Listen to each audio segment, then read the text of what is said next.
Welcome back to Worldwide Worship Interactive. This is the segment Melissa was talking about where I get interviewed and grilled by my good friend Connie Bach from the Children's Home of Pittsburgh and Lemieux Family Center. And Connie and I met several years ago when I was involved working with orphanages over in Moldova. And a situation occurred there, you can see on the screen. Yura and myself got very close to this young man. And it's a long story, but I was working on adopting him, and Connie was the amazing one that gave me insight, helped me through all the process of the paperwork and all the craziness of the international adoption. And it was a long, laborious experience, but Connie made it very easy for me. But the interesting thing is we were so close, and then the INS shut it down. I had favor with the Moldovan government. Yura and I were just right on track. We were with each other 3 to 4 times a year for several years. But it didn't work out, so kind of get real frustrated that I'm still a single guy and I don't have a family. But Connie's going to talk to us about that. Yeah, and I'm sorry that the whole situation didn't work out for you, Doug. But I'm wondering if you might want to consider putting all of that passionate energy that you had into adopting Yura into another child who might really need a family. Did you know that in Pennsylvania there are 5,000 children waiting for permanent homes? 5,000 children in just Pennsylvania. That's right. That's incredible. That's right. I didn't know, but let me just say this. When I was going through the process with Yura, the age limit for me to be an adoptive father was 50. I'm 53 now, so I can still do this? You can do it. Anyone can be an adoptive parent. All they have to do is show that they can provide a safe and loving home for a child. I think I can do that. And you have to be stable. And I know sometimes you can be just a little offbeat, but deep down inside, I know you're really stable. I'm a quiet, stable guy, actually. Exactly. But, well, let me say this. I'm very interested in knowing how this can work.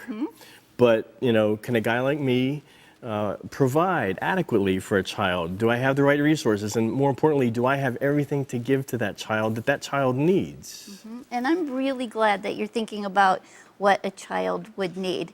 And a big part of the adoption process is training and education so that you could be the very best parent that you could be. And then when you get into parenting, and sometimes it gets a bit challenging, the agency that you're working with can even steer you in the right direction towards free support services, counseling, and even respite when you need a break. I heard the word free. That brings me to that all-important question of how much does it cost to do something like this? Because the international adoption was incredibly expensive. Yes, I understand that. And not all adoptions are expensive, especially not an older child adoption. Wow. The statewide adoption and permanency network pays for most of the adoption expenses and even helps you with the cost of raising a child. I'm probably going to go off track here, but I just have to say, when you said older child again, it pricked my heart because you knew what was happening with Yura and I. We were getting so close. Right. And I guess I just want to say to you, you've explained so much, but I'm really wanting to pursue this because I can't imagine, sometimes I might think, this is scary. This is real scary to consider adopting an older child. But then I have to say, wait a minute, how scary is it for that child to have no family? So, you're taking away any excuses that I may have, but I'm just very impressed by what is offered and what's available here. Absolutely, and you are out of excuses, so you knew I was going to ask you one question, right? Yes, I did. I have to ask you. Yes, go ahead. On live TV, different than all the other questions I already asked you in that family study. Yes. Tell me what you feel like you could offer a child. What would it be like for a child to grow up with you as a dad? Let me just say this. I had an incredible family environment, but I've also had the opportunity of housing some guys going through some really rough times with drug issues and crime and stuff like that. And what I found that I was able to offer was stability, not just a roof over the head and meals, but camaraderie. And, hey, Dad, I need some advice. Hey, can I talk to you? I just need to listen. And when you and I were together, or when Adam, the guy I was housing, were together, it just was this safety because it was the two of us and we had things to talk over and we could bounce ideas off each other. And there was just a stability in knowing that we were there for each other no matter what. So to answer your question, I want to be a dad. And I want to give a young man or a young lady that needs a father, a family. I mean, and just two of us can be a family. So that's what I can offer. Well, Doug, that's perfect, what you just said. And I think that's giving a child a whole heck of a lot. And I think that you would be a wonderful father. I'm humbled and honored that you say that. And what we really wanted to say to you more than anything is, you see on the screen, we have information of where Connie works. And she is available to talk to any of us and all of us about how we can do this. And if there are 5,000 kids in Pennsylvania needing a family, it just pricked my heart, like, let's contact them. So go to their website or call their number, ask for Connie. But there are great places here in Pittsburgh that allow us to grow families and give families to kids that need it. So I just want you to think about this while Scott Schmidt worships the Lord with us. And there's a whole lot that we need to do to be the ambassadors that God wants us to be, to build families and to be the father to children that need it.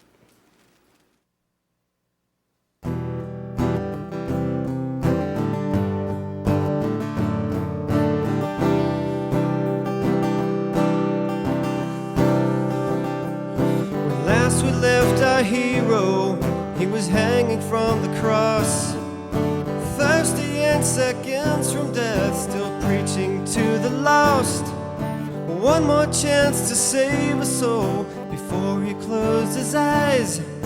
He said to the thief, today we meet in paradise. So how does it feel to be forgiven by the one who made the rules that you break? So how does it feel be forgiven by the one who made the rules that we break? And now you know the beauty in disgrace. There is no limit to his grace.